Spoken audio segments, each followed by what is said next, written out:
అందరికీ ప్రైజ్ దలాడండి. మరి మనము జ్ఞానానికి మూలం ఎవరు? జ్ఞానం ఎవరు? మరి జ్ఞానం వలన లాభాలు ఏంటి? జ్ఞానం కలిగి ఉండటం వలన లాభాలు ఏమిటి?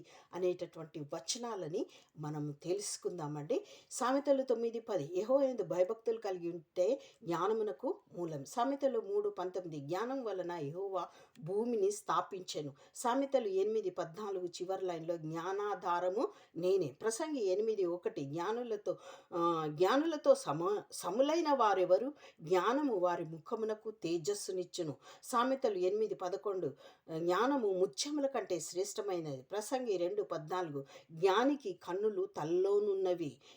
సామెతలు 1:6 జ్ఞానుల మాటలు గూఢవాక్యములు తెలుపును.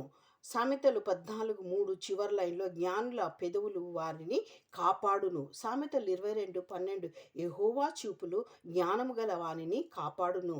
సామెతలు 21:20 విలువగల ధనమును నూనెయు జ్ఞానుల ఇంట నుండును.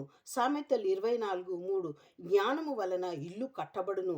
సామెతలు 14:1 జ్ఞానము గల స్త్రీ తన ఇల్లు కట్టును.